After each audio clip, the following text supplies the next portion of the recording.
E aí pessoal, Miguel aqui de novo, esse é o Decode, mais um episódio super especial aqui da nossa quarta temporada. Hoje a gente vai falar sobre NFTs. Se você gostar do que eu ouvi, não esquece de seguir o Decode, clicar no sininho. Se você está no Spotify, dá 5 estrelas, isso ajuda a gente a chegar em mais pessoas. E se você gostar muito mesmo, você quiser financiar o podcast, você pode ser um patrono. E tem um link na descrição aqui do episódio com mais informações sobre isso.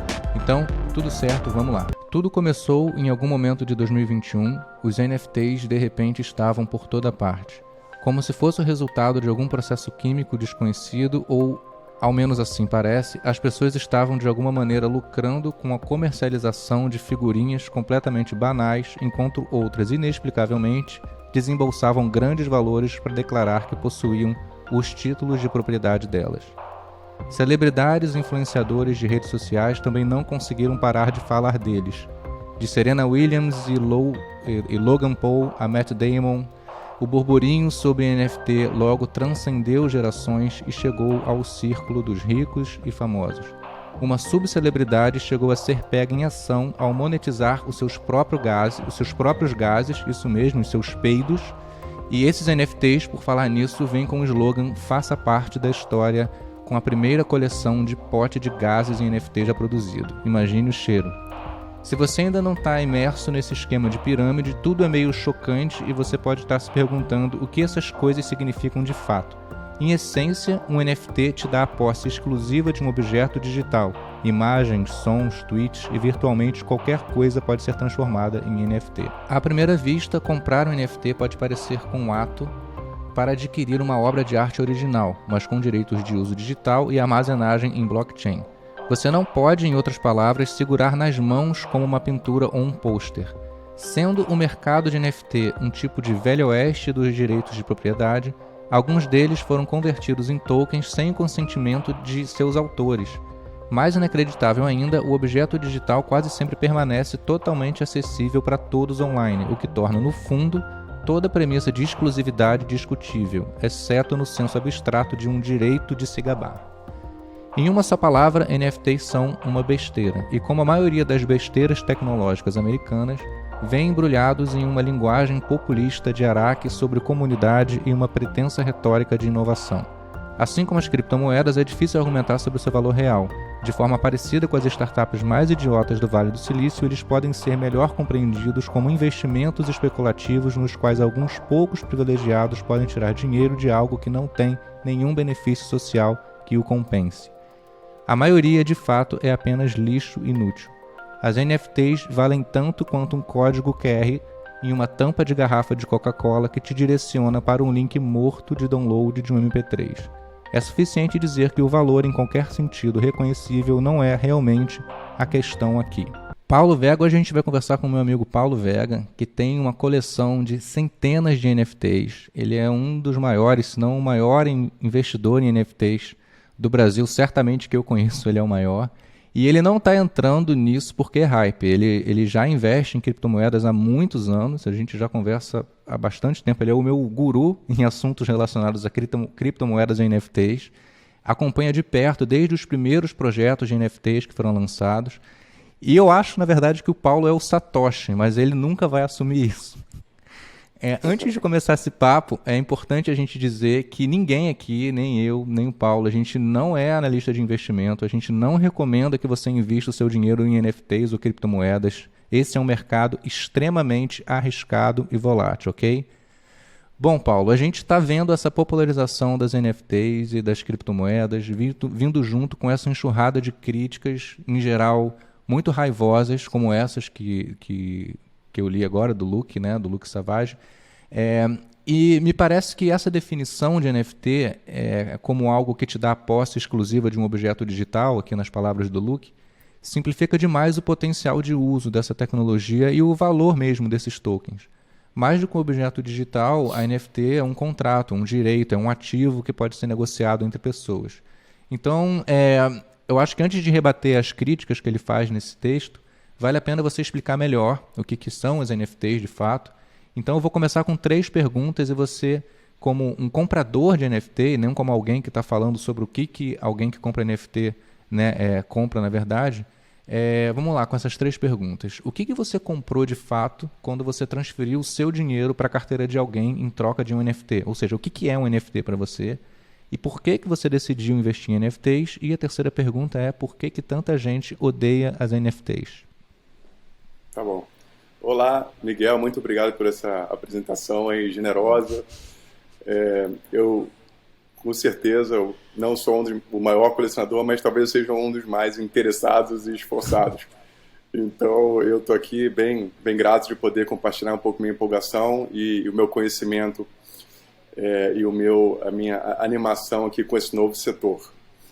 Antes da gente começar a rebater as críticas, e que foram muitas e que podem ser amplamente rebatidas, eu queria começar um pouquinho atrás, para dar um pouco de contexto. Eu queria falar um pouquinho agora de Web3, tá? E para isso a gente vai fazer uma breve história na história da internet. E a gente começa... E é importante dizer que Crypto e NFTs, tem muita gente que compara com a internet em si. Então hoje, em Crypto, a gente está no equivalente a 1998 na internet, em termos de adoção e de usuários globais. Se seguir essa curva, que coincidentemente ou não está muito parecida, até 2025 a gente vai ter 1 bilhão de usuários de cripto e NFTs. Então essa comparação é importante.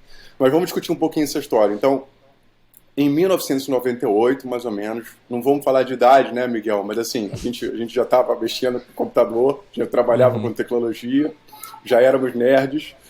E naquela época tinha um modem dial-up. Lembra daquela época? Lembro, eu usava a internet depois das 8 da noite porque era pulso único. Exato, dial-up, aquele modemzinho. Então, naquela época a gente estava na Web 1.0, ou Web 1. Era onde a web, a internet, era muito mais passiva para nós usuários, porque a gente só podia ler. Então a gente se conectava no UOL ou no seu provedor de internet, que também era seu portal de conteúdo naquela época. Era o provedor de e-mail, geralmente, também? Era tudo junto, era né? Tudo pelo mesmo número, tudo conectava. Aquele modem dial-up de 28 ou 56K, depois foi aumentando, mas a gente só consumia o conteúdo, então a gente só lia. Nesses portais tinha as notícias, eles escolhiam quais eram as notícias que eles achavam mais importantes ou mais interessantes para a gente, e a gente consumia aquele conteúdo. Essa era a Web 1.0. Depois teve a onda das redes sociais. Então, Orkut, né? A gente que é brasileiro lembra bem, Facebook, Instagram, TikTok, isso que a gente chama de Web 2.0, onde a gente não só lia, mas também escrevia. A gente interagia com as notícias e publicava. Então a gente podia curtir, a gente podia comentar, a gente podia criar conteúdo, podia criar sites, e aí essa foi a segunda onda da internet, que é a Web 2.0. Agora, na Web 3, você escuta esse jargão, assim, muito hoje, a gente está na terceira etapa da internet, que eu acho que vai mudar muita coisa, que é onde a gente pode ler, escrever e ter propriedade de nossos ativos. Tá? A gente, de fato, é dono daquilo que a gente cria, daquilo que a gente publica e daquilo que a gente é. Então, dando um passinho atrás ao Instagram, por exemplo, que é um exemplo de Web 2. Se você é um influenciador no Instagram, você não é dono de quase nada ali. Se você publica o conteúdo, o Instagram já pode usar aquele conteúdo para fazer a divulgação dele. Você não é dono dos seus likes, você não é dono dos seus usuários, você não é dono dos contatos, você não é dono de nada. Quem é dono é aquela plataforma. Na Web3, e especificamente agora com NFTs, você é dono daqueles ativos. E para ilustrar isso, eu acho legal uma historinha do Vitalik Buterin, que é um dos criadores, se não fundador da Ethereum. Exatamente, da blockchain e da moeda Ethereum. Ele conta a história de que tem um jogo chamado World of Warcraft. Se os nossos ouvintes aqui, que são geeks, nerds como nós, acho que devem saber. Chamam de WoW. Chamam de WoW. E aí é basicamente um RPG assim, gigante que as pessoas formam grupos e jogam assim, centenas de horas e anos e acumulam ativos dentro do jogo. Você pode ter poções mágicas, armas, personagens. É uma grande parte da vida digital de muita gente. E o Vitalik conta a história de que uma vez ele tinha jogado o jogo durante horas, meses, e pegou uma poção especial. E do nada, a Blizzard Entertainment, que é a dona do jogo, cancelou isso, tirou esse ativo da mão dele. E do nada, ele percebeu que aquele ativo, na verdade, não era dele. Ele tinha gastado horas, tinha gastado parte da vida dele para gerar valor e para conseguir um ativo que não era mais dele. E aí ele teve esse momento... E que nunca tinha sido dele, né? Na verdade, ele percebeu que nunca tinha sido dele. Exato, nunca tinha sido dele. E com NFTs, justamente por você poder segurar ele na sua carteira digital, ninguém pode tomar de você. Nenhuma empresa, nenhum indivíduo, nenhum governo. Exato, bom ponto.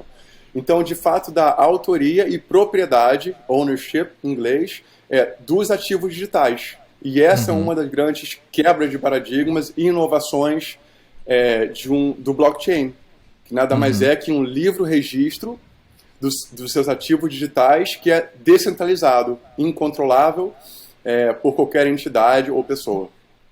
Legal. Então, só uma breve introdução e a gente pode, se quiser, aprofundar em alguns outros pontos. Me diz aí. Eu vi recentemente um vídeo no canal Folding Ideas do YouTube. É um canadense chamado Dan Olson, e ele é o dono do canal. Ele fez esse vídeo chamado Line Goes Up, The Problem with NFTs, que traduzindo é algo como o gráfico sempre sobe, o problema das NFTs. Então o vídeo tem mais de 2 horas de duração, um vídeo bem longo. Ele critica duramente as criptomoedas e as NFTs e viralizou, tem milhões de visualizações, é um vídeo de protesto mesmo contra as NFTs. E você estava falando de blockchain, né? Ele argumenta que as tecnologias blockchain são, aí entre aspas dele aqui, mal projetadas para que sejam difíceis de entender e assim pareçam mais legítimas.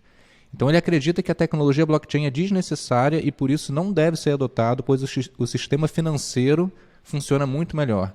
Ele acredita que a economia NFT é basicamente um bando de pessoas que convencem outras que algo que não tem valor realmente tem, resultando em uma inflação de preço artificial. Então eu te pergunto, NFT é pirâmide? Vamos começar pela sua definição de pirâmide, né? A definição clássica de pirâmide tem 2 componentes básicos e a gente vai destrinchar eles agora. O primeiro pirâmide é um ativo ou um negócio que, para você poder ganhar dinheiro, outra pessoa tem que comprar a um preço maior. Certo? Para te dar liquidez, para você sair desse investimento. Certo. Pensando nessa definição, todos os ativos que eu e você temos de investimento são pirâmides. Vamos lá. Imóvel. Você compra um valor e você espera vendê-lo por um valor maior, certo? Isso é a definição de um investimento bom. Se ninguém quiser comprar por um valor maior, ou se ninguém quiser comprar o seu imóvel, ele vale 0. Então a gente tem que comprar na expectativa de que alguém também vai comprar a um valor mais alto. Tá? Ações, mesma coisa. Você compra uma ação da Petrobras na Bolsa Brasileira, você compra 10, você espera um dia vender a 20. Isso é pirâmide? Ações, imóveis, propriedades, bonds, qualquer investimento, instrumento financeiro ou físico é pirâmide? Se a definição for essa, Então somos todos pasto de algum esquema de pirâmide, se for esse o caso. Tá? O que poderia dizer sobre o imóvel, por exemplo, é que o imóvel eu posso morar nele, sei lá. Né? Eu não compro um imóvel só para vender ele por um preço maior. Né? E a NFTs, como é que você não pode você não pode usar uma NFT como você usa um imóvel, né? Então nesse sentido, eu não sei se a comparação com o imóvel poderia gerar esse estranhamento, principalmente para quem não investe em imóvel, né? Tem muita gente que não investe, que compra para morar, né? Certo, tá bom, então vamos lá. 2 maneiras de a gente discutir isso. Primeiro, sobre imóveis específicos, você pode comprar um terreno só, sem morar, não produtivo para vender. Então, assim, nesse caso seria pirâmide? Eu diria que não, eu diria que é um investimento normal. E até válido. E sobre o uso, a gente pode explorar um pouquinho a ideia do metaverso, né? Então, assim, a gente não pode morar dentro de NFT, mas pode utilizá-lo de alguma forma. Tá? A gente pode utilizá-lo em metaversos como Sandbox, Decentraland. A gente pode utilizá-lo de uma forma financeira, stakeando aquele NFT, meio que travando ele e gerando a liquidez para o mercado de crypto desse sentido. A gente pode imprimi-lo num casaco e mostrá-lo, como eu estou fazendo agora. A gente pode botar como forma de identidade expressiva no nosso relógio. Então, assim, eu concordo que não dá nas nossas redes sociais. Usar como perfil, como foto de perfil nas nossas redes sociais.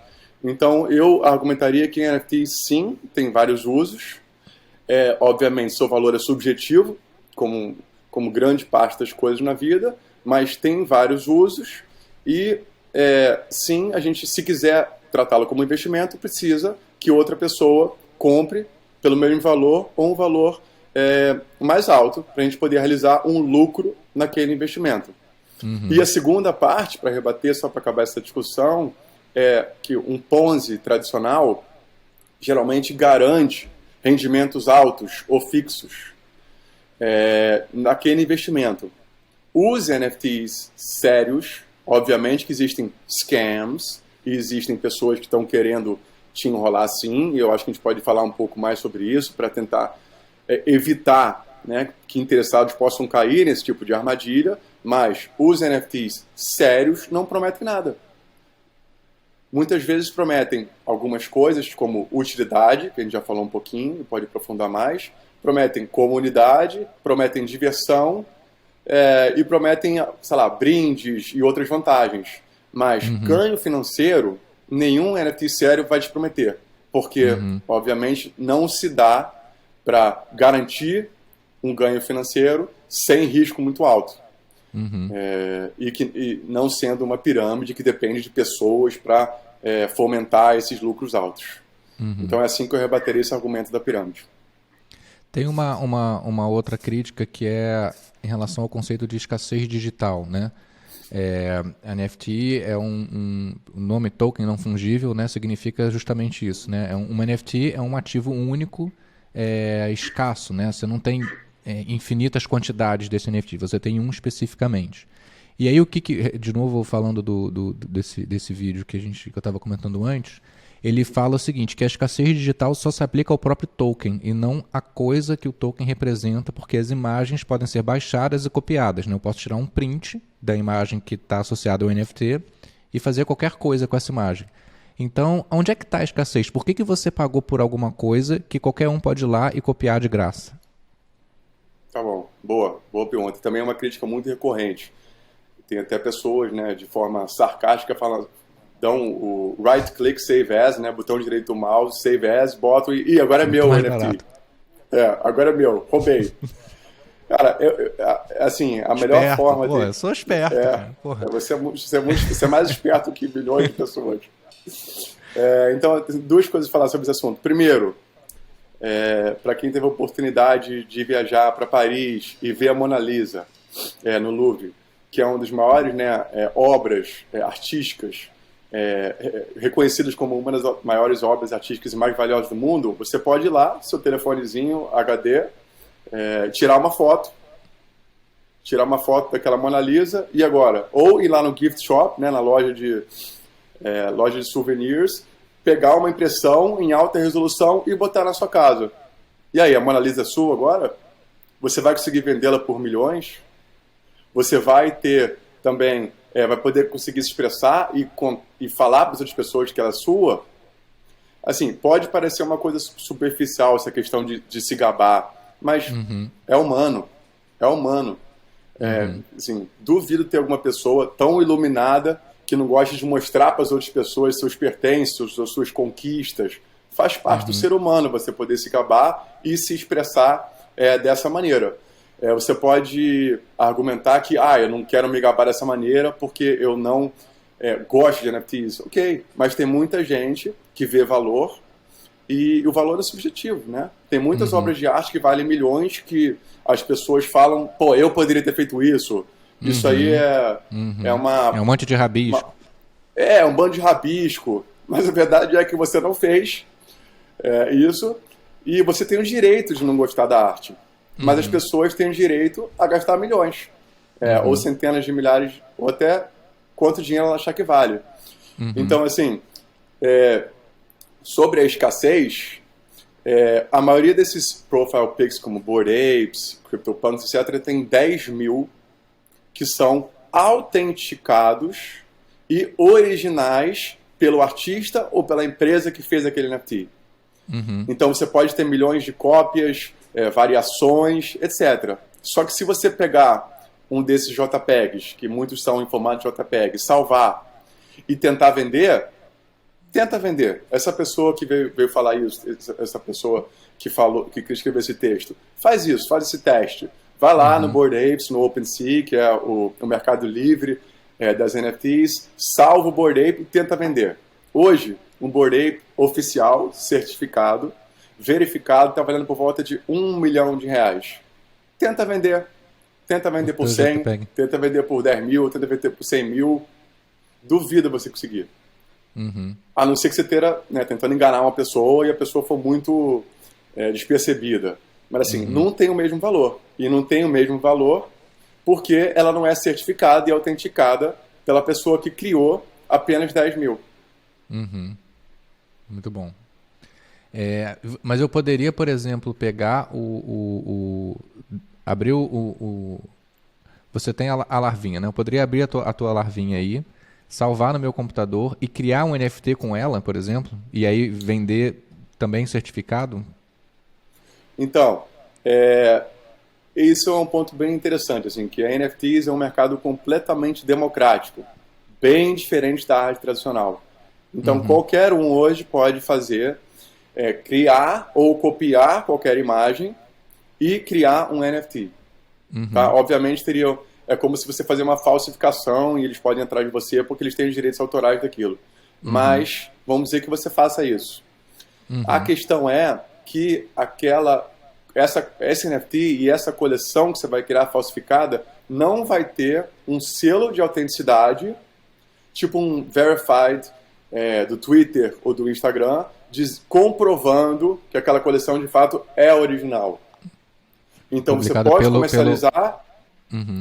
Isso, não é publicado pelo autor original. Exato. Então você pode fazer isso, mas não vai ter um selo de autenticidade. Então, por isso que você não compra a larva de mim. Você vai comprar a larva de quem tem a NFT com aquele selo de autenticidade. Exato. Então, antes de comprar qualquer NFT, você tem que, de fato, ver se aquele NFT pertence a uma coleção original e autorizada e como se fosse certificada, se tem um selo de autenticidade. E todos os NFTs, todos não, né? Mas muitos NFTs têm essa coisa de ser conectado com uma imagem, né? E aí a gente sabe, porque a gente enfim, desenvolve alguns projetos de NFT aqui, que na verdade a imagem ela não está dentro do contrato, né? O contrato aponta para um lugar na internet, para uma URL, né? Para um endereço na internet. Então na teoria eu posso na verdade mudar a imagem que está associada àquele NFT. E aí como é que o NFT continua tendo o mesmo valor, né? Ou continua tendo o valor que ele tinha, se na verdade essa imagem, que é o que ele representa, pode mudar? Como é que funciona isso? Tá bom. Então, tem 3 maneiras principais de fazer isso, tá? A primeira é a que você mencionou, que é você guardar num servidor próprio ou no cloud, como Google Cloud ou AWS, ou algum servidor de fato cujo dono é uma entidade. Isso é ruim por algumas razões que você já mencionou. Primeiro, a pessoa pode mudar. Segundo, a empresa pode falir. Terceiro, aquele servidor pode cair ou pode ter algum problema e seu NFT virar inacessível. Tá? Isso é uma opção. Tem mais 2 opções que também são viáveis, que são mais aconselháveis. Tá? A segunda opção é você usar uma blockchain, um protocolo específico que divide essa imagem em vários pontos. É uma blockchain descentralizada, assim como Ethereum e blockchain. Se não me engano, se chama IPFS. Sim. Ou IFPS. Internet File System. Interplanetary File System. Exato. IFPS. IPFS. Então, é uma blockchain que guarda essa imagem ou com esse contrato inteligente de diversas maneiras que mesmo se um nódulo ou uma pessoa que está mantendo esse blockchain for derrubado, acontecer uma coisa com ela, for censurada, você ainda vai conseguir acessar. Porque está espalhado em vários computadores, né? Exato, não tem um single point of failure. Exato, que nem um blockchain tradicional. É um blockchain. E a terceira é aquele NFT está totalmente on-chain. Então, por exemplo, esse aqui do meu relógio, que chama Lorva LEDs, ele está 100% on-chain.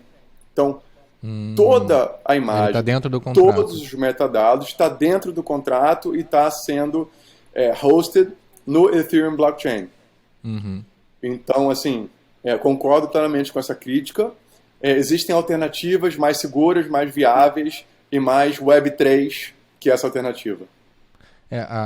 Geralmente, esse que você mostrou da lava, se você reparar, ele é um desenho mais pixelado e tal, né? Então, por que surgiu essa ideia de você não colocar dentro do contrato? Porque o tamanho do contrato afeta o preço das transações que você faz com aquele contrato.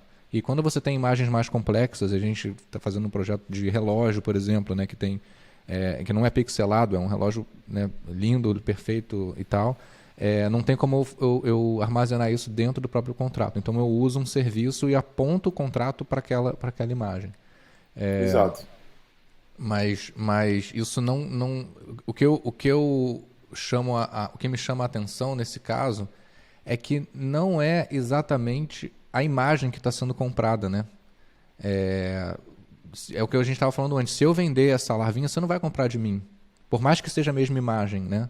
Então não importa tanto para quem compra NFT, no final das contas, se aquela imagem está hospedada dentro do contrato ou num outro serviço, né?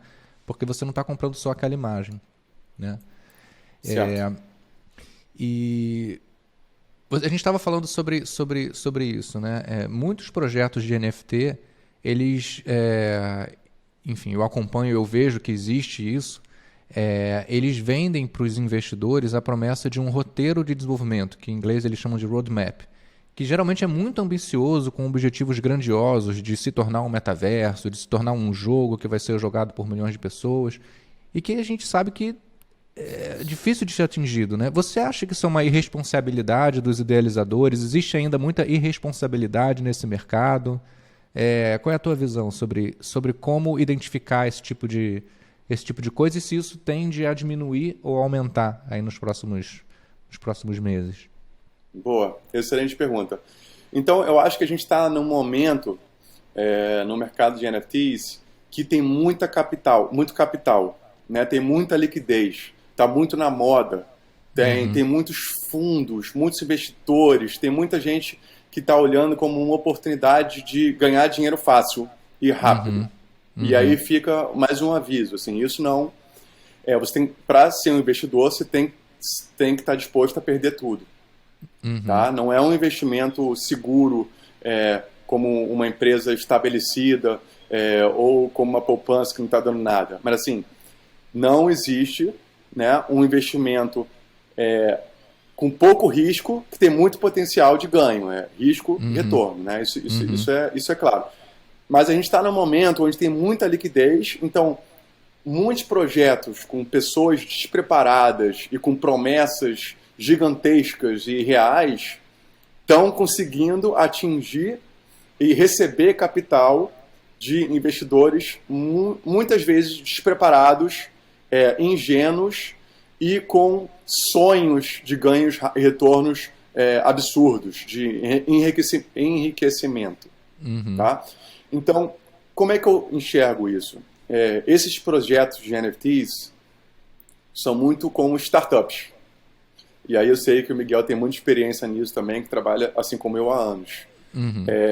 São, muitas vezes, times de pessoas que têm não muito mais que um plano e lançaram tokens e estão meio que levantando dinheiro, às vezes com boas intenções e às vezes com intenções só de pegar dinheiro, chama cash grab, money grab em inglês, de pegar dinheiro e fugir com seu dinheiro. Assim, a verdade é que está muito ainda faroeste, assim, Wild West, como fala em inglês. Não tem muita regulamentação, não tem muitas regras, tem muita pessoa tentando enganar as outras, tem muitos investidores que ainda não são qualificados e que ainda não têm conhecimento suficiente.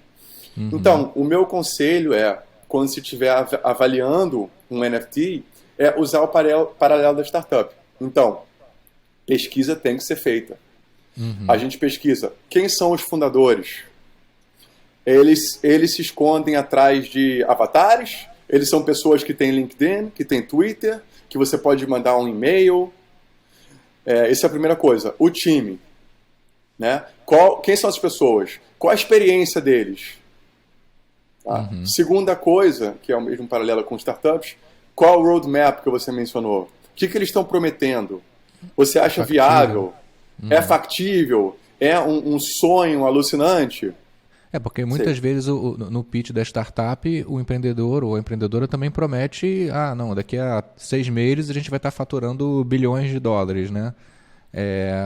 Você olha um projeto de NFT que tem muito paralelo com startup, se o cara estiver prometendo alguma coisa análoga, peraí, se você for um investidor com um senso, né, assim, bom senso, você já vai identificar isso rápido, né? Exato.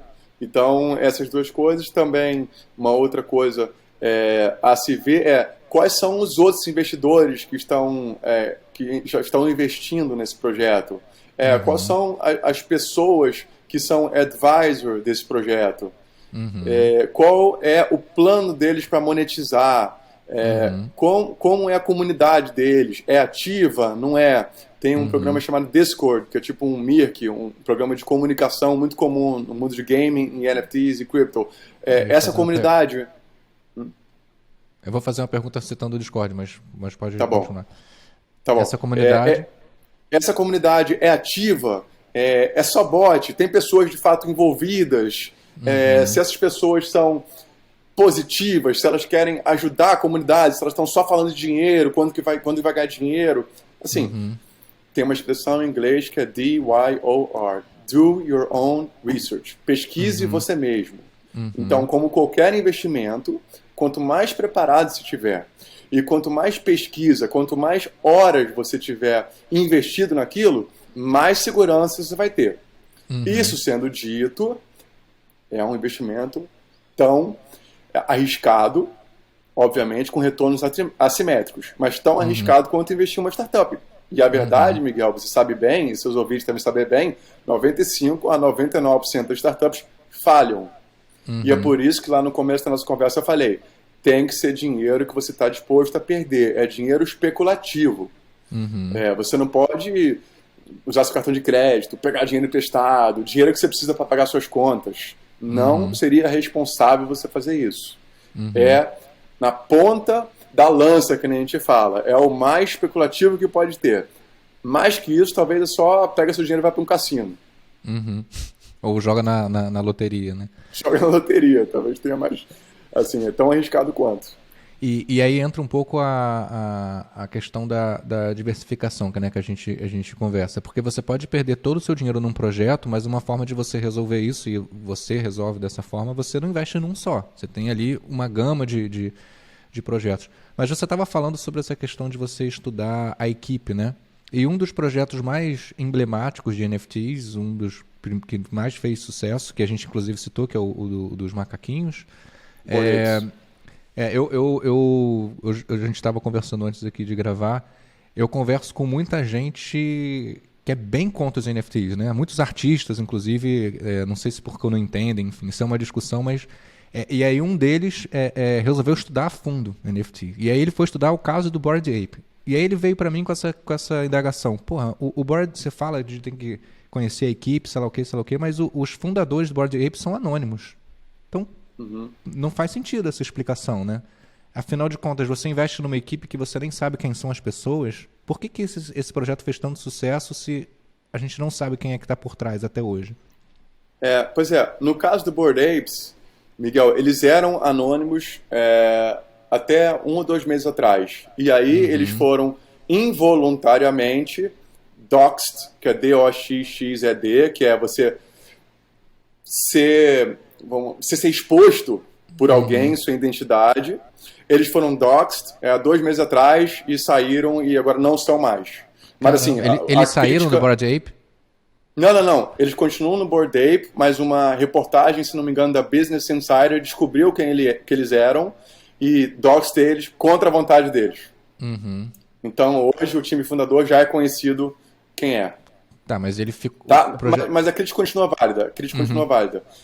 Existem várias maneiras de se valorizar um NFT. Eu já consegui segmentar em 7 diferentes maneiras de a gente valorizar um NFT. Então, para a gente traçar esse paralelo do Bored Apes, vamos começar pelo primeiro, que é a arte. Tá? A arte é uma coisa assim, muito subjetiva, né? Tem gente que acha um rabisco lindo e tem gente que acha um Bored Ape horrível. Mas é muito subjetiva. Os desenhos do meu filho são lindíssimos, por exemplo. Exato. Não é mais bonito que os meus. O meu filho são mais bonitos. Aí, cara, então é muito subjetivo. Mas, assim, tem muita gente que acha o desenho dos Bored Apes bonito. E, inclusive, botam em relógios, botam em camisas, criam livros, imprimem e colocam na parede. Então, o primeiro aspecto que dá valor é a arte. Então, essa é uma parte válida e totalmente subjetiva. Tá? O segundo é o contexto histórico. Tá? Então, por exemplo, tem uma coleção chamada CryptoPunks, que é tipo uns punks que são pixelados. Você mencionou um estilo ilustrativo, artístico, pixelado. Eles foram os primeiros NFTs a ganharem uma notoriedade grande. Então, eles têm valor por causa disso. Bored Apes foi o primeiro a atingir a cultura popular. Então hoje a gente tem Justin Bieber, Neymar, um bando de pessoas que são admiradas, né, na cultura pop e desportiva, que participam disso. Então tem um contexto histórico importante. Esse é o segundo. O terceiro é o aspecto de comunidade.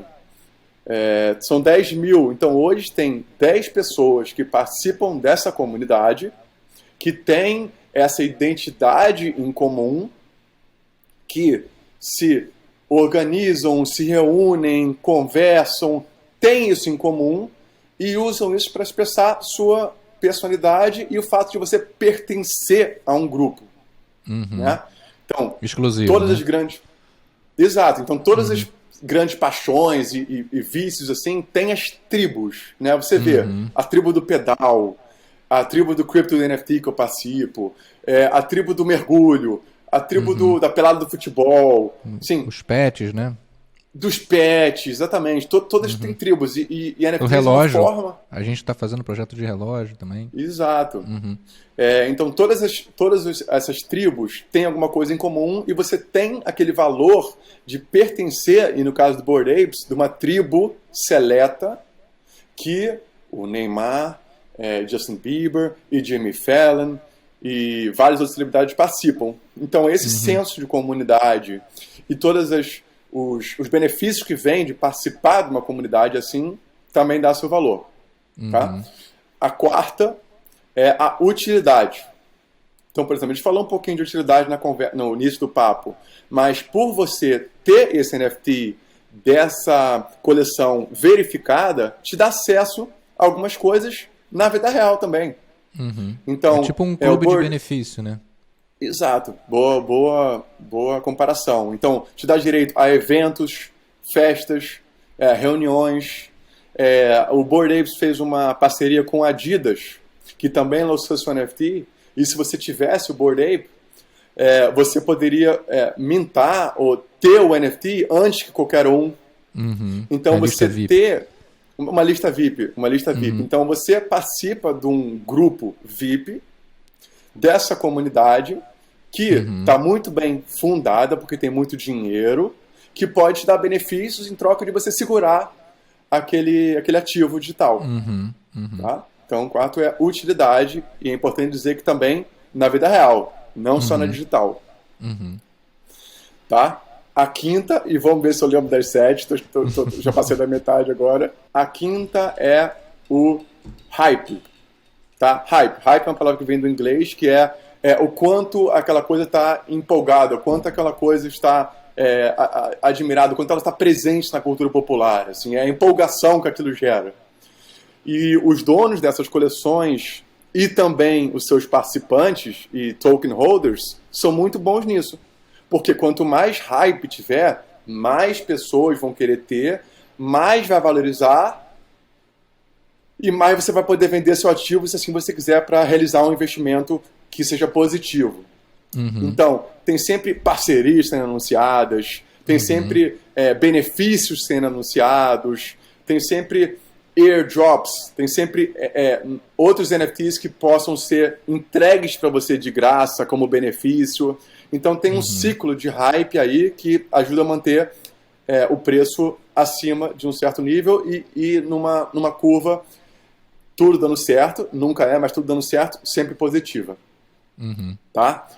A sexta, line goes up, assim, é o que todo mundo espera, mas se você olhar, line doesn't always go up. Exatamente. Isso é o que as pessoas esperam, mas se você vê o próprio Bored Apes, sobe, desce, chegou a 120, agora está a 80.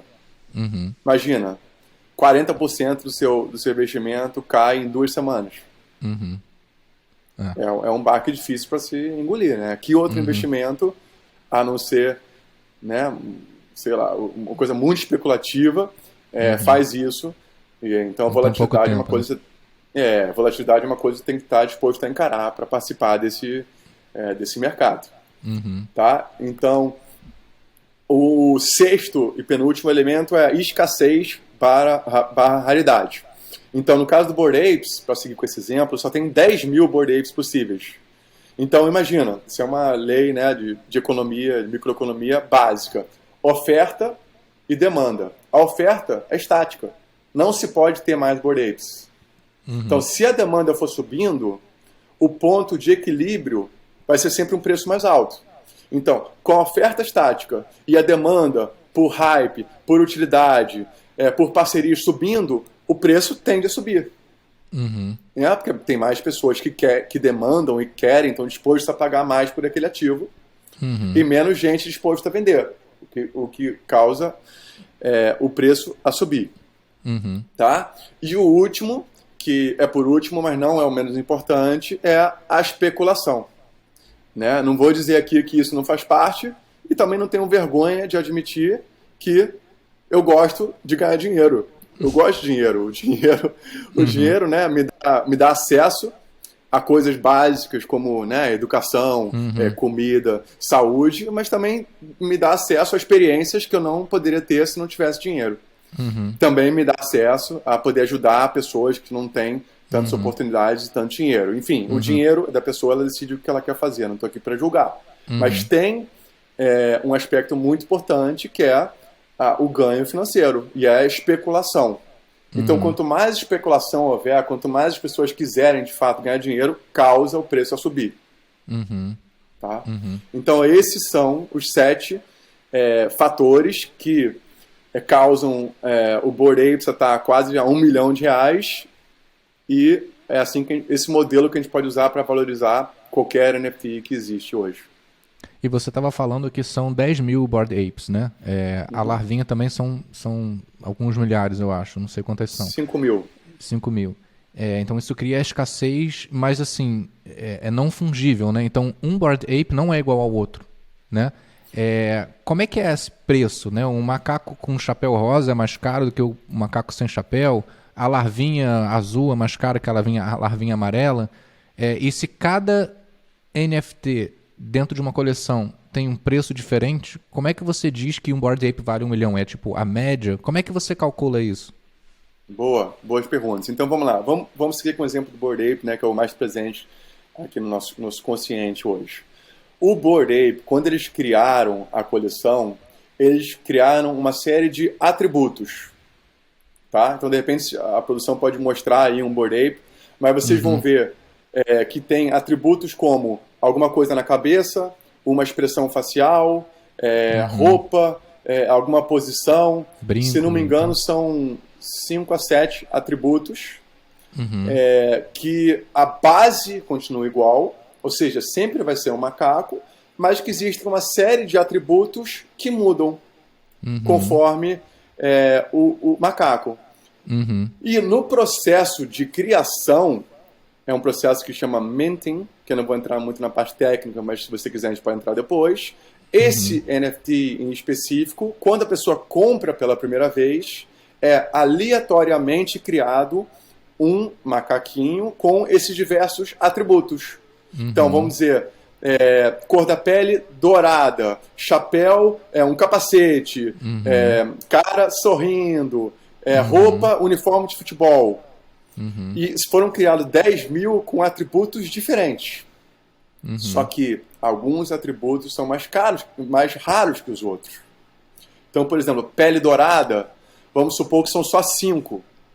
Então, numa oferta total de 10 mil, só 5 Bored Apes têm a pele dourada. O que torna esses mais raros dentro de uma coleção que já é limitada. Tá? Então, além do aspecto subjetivo de, esse Bored Ape parece comigo, ou esse Bored Ape eu acho bonito, ainda tem um conceito de raridade, que dentro dessa oferta de 10 mil, tem alguns que são mais raros que os outros. Então, tem uma expressão, principalmente no setor imobiliário, que é o raro é caro. O mesmo vale para NFTs. Quanto mais raro for, geralmente o mercado valoriza como mais valioso. Então, quando você faz o mint, né, que você estava dizendo, que é o processo de fabricar o NFT, os criadores já definem previamente, né, um conjunto de atributos, e aí randomicamente eu apertei lá o botão, clique mint, paguei, então randomicamente ele vai escolher uma cor de pele, randomicamente ele vai escolher um chapéu, randomicamente ele vai escolher um olho, vai criar ali o meu NFT, e aí quando você lança os 10 mil, a raridade não foi projetada antes, né? Ela é fruto dessa coisa randômica que foi acontecendo ao longo do processo, né? Que tem um tempo, né? O mint em uma hora acaba, porque já fizeram os 10 mil. Quando acabaram os 10 mil, você tem os que são mais raros e os que são menos raros. Porque o que tem pele dourada e o chapéu que é mais raro também é mais raro do que o que tem a pele dourada e um chapéu mais popular. Exato, assim também. Exato. Então, estatisticamente, você analisa toda aquela coleção e ver qual a combinação de fatores, de atributos que se repetem menos, e aí você determina de 1 a 10 mil, existem algumas formas diferentes de calcular isso, mas você determina de 1 a 10 mil uma lista do mais raro ao menos raro. E você falou aí sobre o Discord, né? Aqui voltando às críticas dos NFTs. E voltando ao vídeo Line Goes Up também. Ele fala isso que você já estava falando, né? A comunidade dos NFTs se agrupa em servidores no Discord, e Discord é uma espécie de Mirk moderno. É um sistema de chat mais sofisticado do que o WhatsApp. E depois de frequentar esses servidores, ele disse que viu uma cultura de, entre aspas aqui, positividade tóxica, onde aqueles que tentam criticar ou fornecer feedbacks construtivos sobre um projeto são humilhados e silenciados ou banidos do servidor. A gente até estava discutindo isso, né, outro dia, do que se você deve banir ou como é que você lida com esses caras que são os haters, né, que a gente chama. Mas como é que é a sua experiência dentro dessas comunidades do Discord? Fala um pouco disso pra gente. Você vê essa positividade tóxica, por exemplo? Eu diria que, como qualquer ferramenta, pode ser usada para o bem e para o mal. Então, assim, essas comunidades que têm essa positividade tóxica, que não permitem críticas, ao meu ver, não é algo que eu gostaria de participar. Então, assim, eu entendo isso, né? É verdadeiramente democrático. Então, uma comunidade pode ser negativa, positiva, toxicamente negativa, toxicamente positiva. Eu acho que você, para se envolver com uma comunidade, tem que estar alinhado com seus valores e com a sua filosofia de vida. Então, se você for uma pessoa negativa, pessimista, tem uma comunidade para você. Se você for uma pessoa que nem eu gosto de pensar que eu sou positiva, otimista, mas não tóxica, eu vou procurar as comunidades que eu mais me identifico. Uhum. Então eu, né, por trabalhar com startups e tudo, eu tenho uma tolerância para receber feedback negativos, críticas. Tem gente que não tem, e tem gente que é o oposto, como essa pessoa mencionou, que não quer nem ouvir, bane.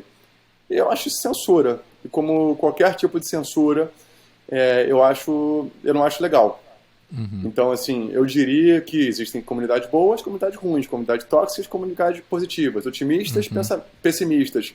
Existem projetos que são scams e tem projetos que, de fato, fazem um bem à humanidade. Então, tem muitos projetos de NFT, a gente estava falando do cachorro, como é o nome? Cachorro laranja? Alguma coisa assim, né? Cachorro caramelo. Cachorro caramelo.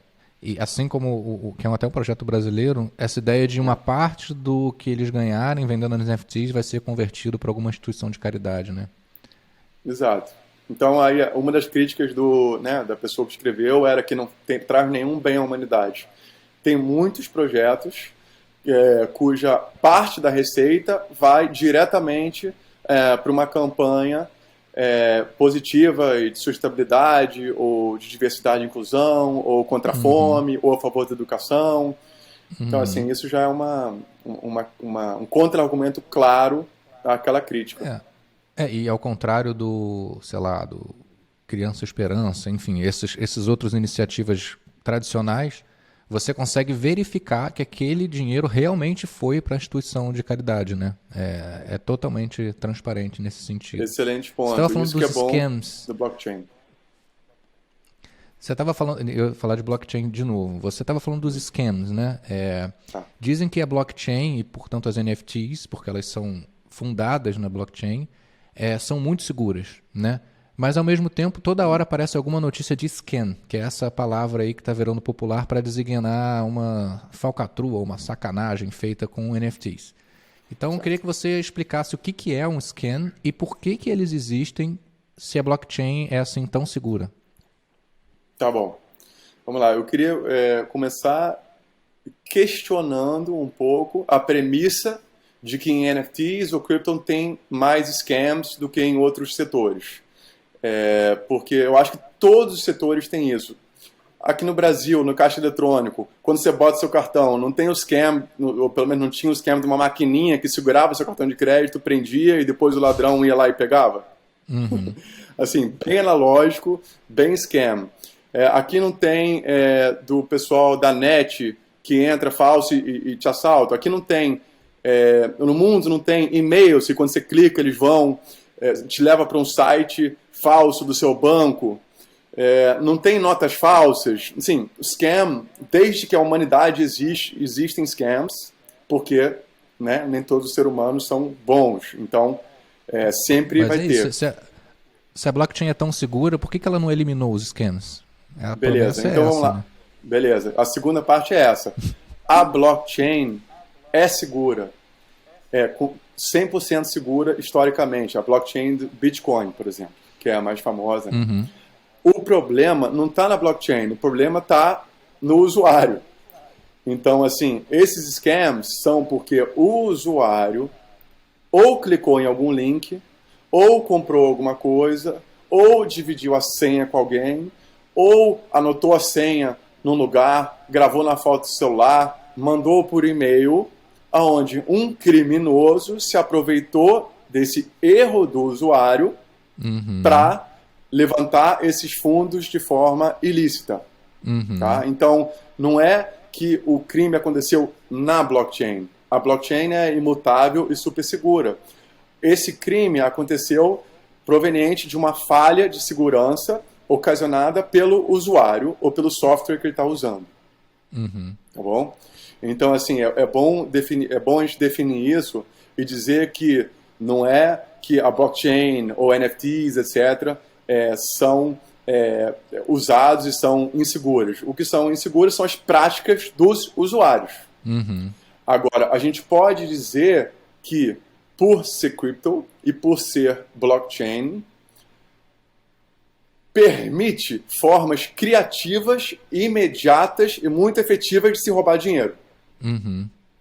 Tá? Porque justamente por ser blockchain e descentralizado, é muito difícil, se não é impossível, de se reverter situações e muitas vezes de se encontrar o criminoso. É muito mais fácil se esconder e ter pseudônimos e usar tecnologia para ofuscar esses crimes. Mas, se o usuário for bem educado, e aí, eventualmente, se houver interesse, a gente pode fazer um podcast sobre melhores práticas de segurança em cripto e em blockchain, é super seguro. O que muita gente não entende é a segurança do blockchain é assim. Imagina que eu sou desenvolvedor eu invado o banco de dados do Itaú. E eu posso fazer uma alteração nesse banco de dados mudando o meu saldo. Então, eu vou lá no banco e mudo o meu saldo. Na blockchain isso é impossível, porque as transações são encadeadas uma depois da outra e esse banco não está centralizado num lugar só, ele está espalhado em vários computadores. Agora, se alguém descobre a minha senha, e muitos canais, em alguns canais de Discord eu entrei lá e chegou ali um safado falando assim, não, me diz a sua senha porque eu vou liberar para você um NFT. E aí, se eu fosse um desavisado, eu ia dar a minha senha, ele ia literalmente entrar na minha conta e transferir da minha conta para a conta dele. Então, essa fraude, a blockchain não resolve. Mas a outro potencial problema de segurança, que é alguém alterar o banco de dados, é esse o nível de segurança que o NFT está... Que o blockchain, né? O blockchain está prometendo. Exatamente, Miguel. Porque você pode até alterar um desses bancos de dados. Só que existem 10 mil outros que vão olhar para isso e falar, opa, tem alguém tentando alterar. Tá errado isso aí. Vou ignorar essa transação, porque os outros mineradores e os nodes validam essa transação. No caso, não validariam essa transação porque tem uma coisa errada. Tem um infiltrado aqui. Tem um ator mau aqui. E vamos ignorar essa transação e vamos levar os registros para a realidade dos outros 99,999% dos registros na blockchain. Então, por não ter só um ponto de fracasso, ter milhares, é muito difícil, se não impossível, financeiramente e tecnicamente, você conseguir alterar o estado da blockchain. E é por isso que o grande valor da blockchain é justamente você ter essa confiabilidade extrema. E isso sem ter um governo, uma empresa ou, né, uma entidade central cuidando desse banco de dados, né? Isso que Exato. É tão interessante. Uma outra crítica que aparece em relação às criptomoedas e também às NFTs é essa coisa de que destrói o meio ambiente, pois gasta muita energia. Isso é verdade? Tá bom. Miguel, primeiro eu só queria ter certeza que não é você que escreveu aquele artigo não, né? Porque só tem crítica. Não. Foi você que escreveu? É seu pseudônimo? Aquele artista? É você não, né? Não fui eu que escrevi. Não fui eu que escrevi, não. Tá bom. Então vamos lá. Sobre a questão do meio ambiente, né? Tem muita gente que fala que Bitcoin, criptomoedas e NFTs vão destruir o planeta. É uma crítica. Assim, primeiro, temos que setar algumas verdades e alguns fatos que são indiscutíveis. De fato, Bitcoin e outras blockchains consomem bastante energia.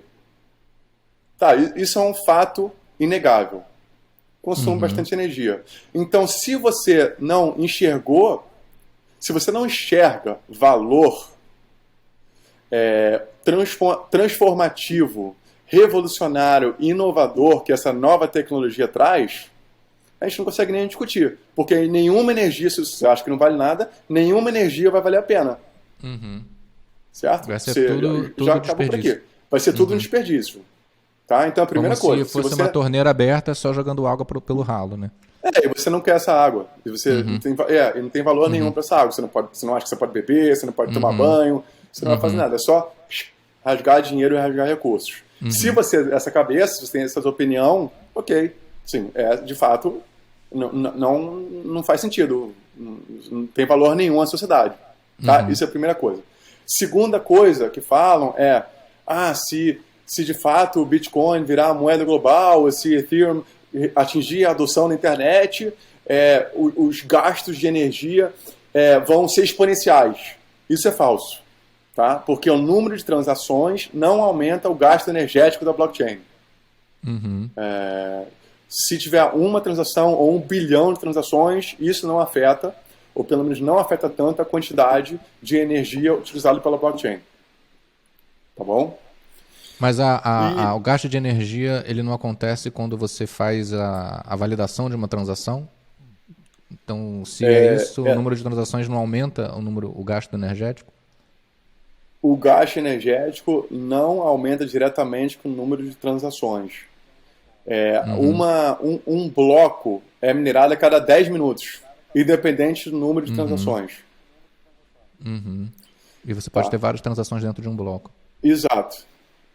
Uhum.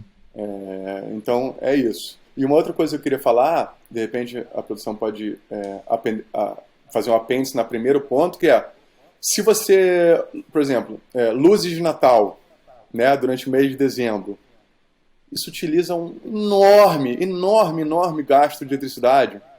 Só que as pessoas usam e não reclamam, porque elas acham bonito, porque elas querem, né, compartilhar o sentimento de Natal. Então, assim, a gente pode comparar com outros usos de energia e aí comparar se acha válido ou não. Não adianta você dizer que NFTs ou cripto gastam muita energia. Qual é a alternativa? Né? E quanto que essas alternativas gastam também? Que às vezes coisas que são muito mais, digamos assim, menos úteis ou fúteis gastam muito mais energia do que algo tão grandioso, numa escala tão grande e com potencial tão grande como as NFTs e os criptos, né? Muito bom ponto, Miguel. Vamos chegar aqui no nosso momento de conclusão reflexiva, tá? Então, um amigo meu, esse meu amigo hater aí de NFTs, ele falou assim, que as NFTs são que nem disquete, né? No sentido de que são uma tecnologia passageira que rapidamente vai ficar obsoleta. Então, queria terminar com essa última pergunta. Qual é o futuro das NFTs? Se elas vão ficar obsoletas mesmo? O que vem depois delas? Enfim, qual é a conclusão reflexiva que você faz aqui dessa nossa conversa? Tá bom. O que eu acho é o seguinte, eu não acho que os NFTs são que nem disquete, eu acho que as NFTs e cripto são que nem a internet. Então, no começo da internet, tá, a gente era muito limitado, como a gente já falou. A gente podia acessar pouquíssimos sites, de fato tinha muita coisa ilícita, né? Muitos crimes, a grande parte das transações eram crimes, pornografia, dark web, tudo aquilo que a gente sabe que era de ruim, mas ela foi evoluindo com o tempo. Tá? Então, assim, eu acho que a gente está no início da blockchain, de cryptos e de NFTs, aonde muita coisa vai ser estudada, vai ser melhorada. Pra você ter uma ideia que a gente está em talvez 1% de adoção global. 1%. Tipo 98, como já falei, na internet. Então, é muito difícil eu prever o que vai acontecer daqui para frente. A minha previsão é no sentido de que isso não vai embora.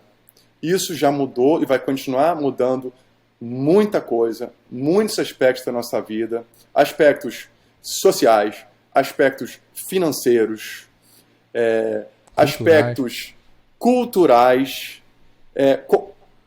Grande parte da nossa vida vai ser afetada por essa nova tecnologia.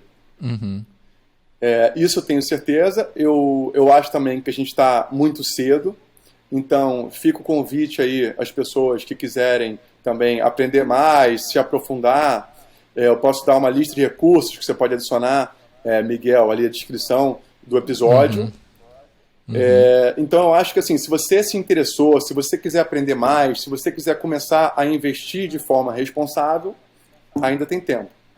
Tá? Porque apesar de que Bored Apes e muita coisa está no popular, o número de pessoas que de fato investiu ainda é muito pequeno. Ainda é muito pequeno, como o número de pessoas na internet em 98 e antes era muito pequeno. Então a gente está aqui na beira de chegar no Global Adoption e eu acho que NFTs vão ser o que vão levar a gente lá.